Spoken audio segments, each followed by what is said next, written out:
Good morning student. और इस chapter से रिलेटेड ये लास्ट वीडियो है। चलिए लास्ट वीडियो को स्टार्ट करें। जैसे कि आप लोगों ने पिछली वीडियो में पढ़ा था कि जो सिख लोग हैं उन्हें हेलमेट लगाने का कोई अधिकार नहीं है, क्योंकि उन्हें सरकार की तरफ से विशेष छूट दी गई है। उसी को आगे बढ़ाते हैं इसी टॉपिक को। In above the story board, Paramjit, a Sikh youth, does not have to wear a helmet. This is because the Indian state recognized wearing a pagdi in a central to Sikhs religious is practiced, and in order to interface with his allows to expansion in a law. The third way in the which Indian secularism worked to prevent a domination listed earlier through the strategy of the domination. You read earlier in this chapter about the untouchability. This is a good example of the members. In the same religion, upper caste Hindus dominate the members of the lower caste within in order to prevent the religious executions and discrimination. The lower caste, the Indian constitution banned untouchability. In this instance, the state intervening in the discriminates and executes and violates the fundamental rights low caste whose citizens who this country similar to ensure the laws relating to equal enhancements rise to respected state have to intervene in the religious based personal law of the communities.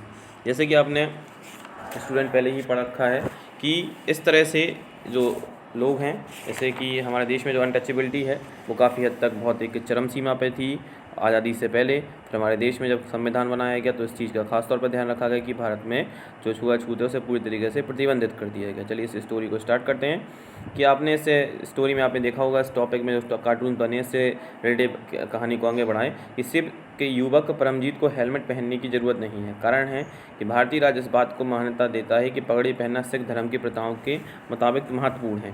लिहाजा इन धार्मिक आस्थाओं में दखलंदाजी से बचने के लिए राज्य ने कानून रियायतें दी हैं। धार्मिक वर्चस्व को रोकने के लिए भारतीय निरपेक्षता का तीसरा तरीका हस्तक्षेप का तरीका है। इसी अध्याय में पीछे आप छुआछूत के बारे में पढ़ चुके हैं। इस बात का उपयुक्त उदाहरण है कि वह एक धर्म के लोग अपने ही धर्म के अन्य सदस्यों को दबाते हैं। धर्म के नाम पर अलग अलग तरह के भेदभाव रोकने के लिए भारतीय संविधान में ने छुआछूत पर पाबंदी लगाई है। इस उदाहरण में राज्य नाम पर अलग थलग करने के लिए धर्म हस्तक्षेप कर रहा है, निचली जातियों के लोगों के मौलिक अधिकारों का हनन करता है क्योंकि वे इसी देश के नागरिक हैं। इसी तरह माँ बाप की संपत्ति में बराबर हिस्सेदार का अधिकार का सम्मान करने के लिए राज्य को समुदाय के धर्म पर आधारित निजी कानूनों में हस्तक्षेप करना पड़ता है। राज्य का हस्तक्षेप सहायता के रूप में भी हो सकता है। भारतीय संविधान धार्मिक समुदायों को अपने स्कूल कॉलेजों का अधिकार देता है। गैर प्राथमिकता के आधार पर राज्य से उन्हें सीमित आर्थिक सहायता भी मिलती है। और भारतीय धर्म निरपेक्षता दूसरे लोकतांत्रिक देशों की धर्म निरपेक्षता से कैसे अलग है, चलिए इस टॉपिक पर चर्चा करें। Some of the above objectives are the similar. Those have been included the constitution of the secular democratic countries in other parts of the world. Example, the first amendment of the USA Constitution prohibits the legislative for making the law respecting establishment of religious prohibit the free exercise of our religious. What is meant by world establishment is that the literatures cannot be declared any religious of the official religion, nor the given preference of one religion. In the USA, separation between the state and religion means that neither state nor religions can interface the affairs of the another. There is the significance way in which Indian secularism different from dominate. Understanding the secularism as practiced the United States of America. In this because unlike the separation between the religious and the state in America, secularism in Indian secularism, the state can be intervened religious affair. You have read how the Indian constitution has embedded a Hindu religious practice in order to abolish untouchability.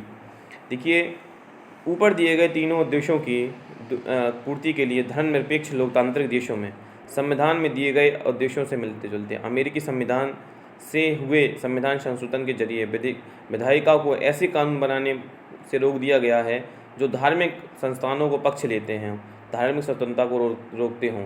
इसका मतलब है कि विधिका किसी भी धार्मिक को राजकीय धर्म घोषित नहीं कर सकती, ना ही विधिका किसी एक धर्म को ज़्यादा प्राथमिकता दे सकती है। संयुक्त राज्य अमेरिका और धर्म के पृथक्करण का मतलब राज्य और धर्म दोनों तरह के एक दूसरे के मामलों में किस तरह दखल नहीं दे सकते हैं।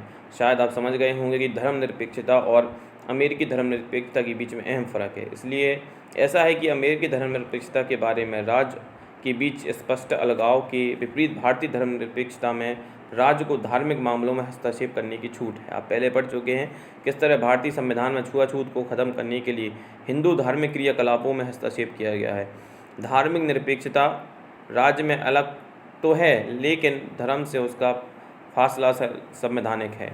इसका मतलब यह है कि संविधान में दिए गए आदर्शों के आधार पर किसी भी राज्य के मामलों में हस्तक्षेप कर सकता है। ये आदर्श वह कसौटी मुहैया कराते हैं जिसके जरिए इस बारे में फैसला लिया जा सकता है कि हमारा राज्य धर्मनिरपेक्ष सिद्धांतों के अनुरूप काम कर रहा है या नहीं।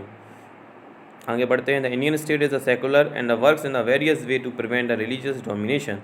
The Indian constitution is contains fundamental rights that are based of these secular principles. However, is not to say there is no violence of these rights in Indian society. Indeed, it is the because such violence happens frequently that we need a constitutional mechanism to prevent them from the happening. The knowledge that such right exist make a sensitive to their violations and enables to take actions when these violations take place.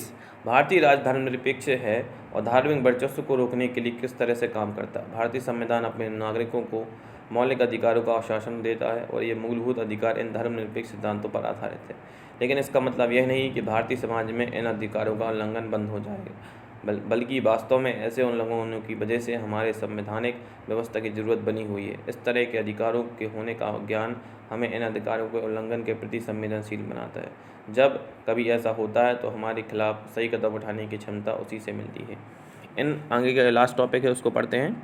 In February 2004 France passed a law is beginning to students for wearing the conspicuous religious or political signs or symbols such as Islamic head crafts and Jewish skull cap or the large Christian crosses. This law is encouraged of lot of residents of the immigration who are mainly from the former French colonies from Algeria, Tunisia, Morocco. In 1960, French had faced the shortage of the workers and therefore had provided visas for these immigrants to come and work in the country. The daughter of these immigrants often wear a headscarf and while attending school. However, with the new law, they have been expelled from their schools wearing a headscarves.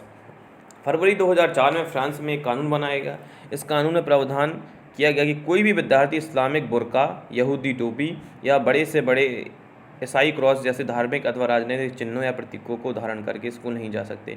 France में रहने वाले अप्रवासियों ने इस कानून का काफ़ी विरोध किया। वे मुख्यतः अल्जीरिया, ट्यूनीशिया, मोरक्को। देखिए, अफ्रीका कॉन्टिनेंट के 3 देश हैं। अल्जीरिया, जिसकी जो कैपिटल है वो अल्जीरियस है और अफ्रीका कॉन्टिनेंट का सबसे बड़ा देश भी है, क्योंकि मैं आपको बता दूँ अल्जीरिया है जो यूरोप के साथ जो बॉर्डर शेयर करता है। ट्यूनीशिया है एक देश जिसकी कैपिटल ट्यूनिस है और ये आपस में पड़ोसी देश हैं। अल्जीरिया, ट्यूनीशिया और मोरक्को आपस में पड़ोसी देश हैं और मोरक्को की जो कैपिटल है वो रबात है और दुनिया में सबसे बड़े ओसिस के लिए फेमस है।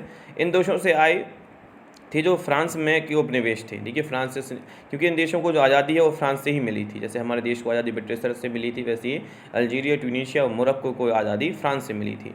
जब फ्रांस में मज़दूरों की कमी हो गई तो इन्हें इन अप्रवासियों को काम करने के लिए फ्रांस बुलाया गया। जब उनके बच्चों को स्कूल भेजा गया तो इन अप्रवासियों की बेटियों को मैं अक्सर सर पर रुमाल बांध कर ही जाती थी, लेकिन इस नए कानून के लागू होने के बाद सर पर रुमाल बांधने के कारण स्कूलों से निकाल दिया गया है।